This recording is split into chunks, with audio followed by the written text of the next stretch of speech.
Yeah, if you're following this podcast with me every now and then, you would find this one very interesting, hey?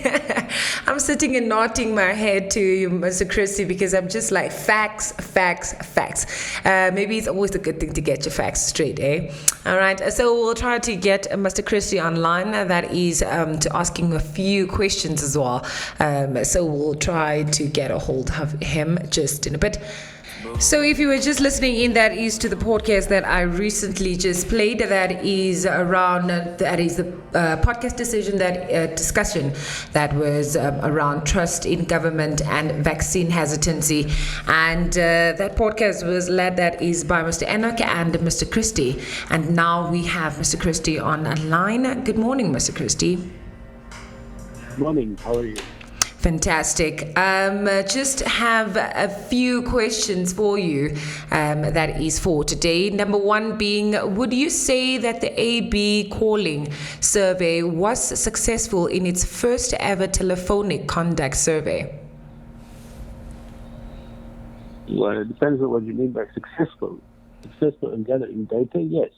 I think it's a trend generally worldwide that getting times like this, where it's often not safe to engage with people around research in a face-to-face manner, that we have to rely on telephones to do that. So it's nothing uncommon. It was the first of its kind for Afrobarometer.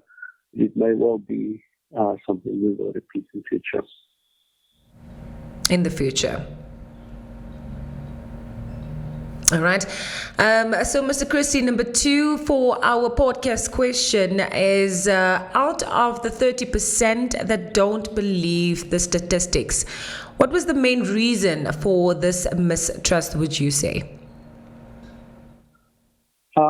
Well, people, I think in this case, one has to remember that the survey was done during December of last year, January this year, and February this year. Things may change. People may have changed their minds about whether they believe the statistics or not. It is, of course, difficult to collect accurate statistics during vaccines, during pandemics. We try and gauge whether trust in statistics, for example, government statistics, translate into other trust issues as well. I think generally people are skeptical, and especially during the beginning of the pandemic, people were very skeptical about how serious it is. It may be a lag from that time. But I think generally our statistics are quite reliable. I don't think there's any reason to distrust it. And even if there are flaws, these flaws would be sort of administrative. For example, tests that have to travel from far away and might take time before they're recorded and so forth. As statisticians, what we do is we have various techniques to make them a little more, how can I say? You'll see they talk about a rolling 7-day average. We smooth it out. So, for example, say most people get tested on a Friday. Right? So then on Mondays it looks as if there's been a huge increase in cases, which is not the case. It's simply because people have been tested. Or they don't do as many tests on weekends for a variety of reasons. So we smooth it out. So, the statistics are, I think, as reliable as we can get it. Flaws there may be, but these aren't attempts to cook the books or, to pretend things are worse than what they are or better than what they are. So it's generally an indication that there's distrust amongst the population. Yeah. All right. And looking more at the government's perspective, our last question also going into 8 o'clock, what is the way forward for the government in terms of regaining the nation's trust for a better vaccination rollout? Excuse me, can you just repeat that? I can't hear you.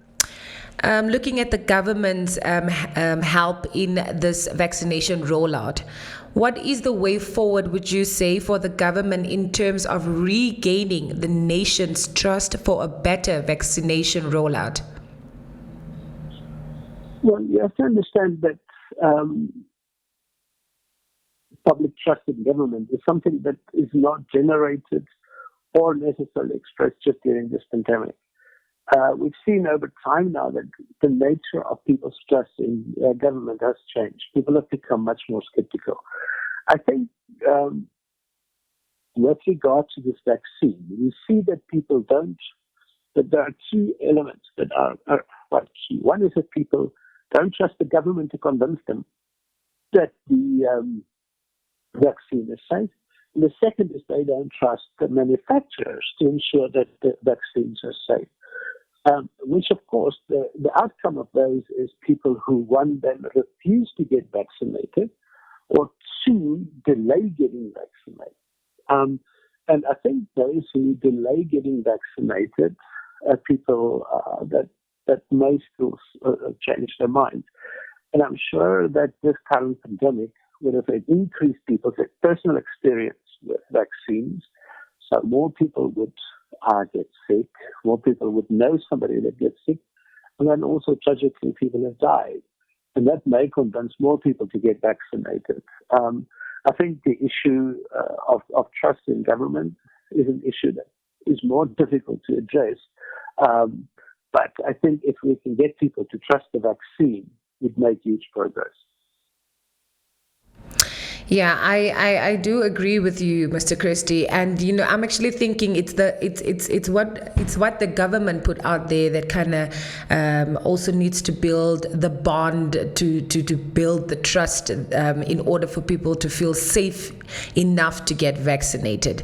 So for our last question, what would be the best way, would you say, in your personal opinion, for the government to get the right message across and be efficient? Well, there's no single right message. It depends on who the people are, which subgroup of the population they wish to reach. I also think they need to understand what the fears of people are. Not all people who are vaccine hesitant has the same fears. Some worry about the safety of the vaccine. And clearly you have to provide them with enough evidence that the vaccine is safe for them to consume. Some may worry that the vaccine would not provide protection enough, but they will still get sick. In that case, government needs to provide that group of people with information about breakthrough cases and how the science around vaccines would work. Some people may be scared that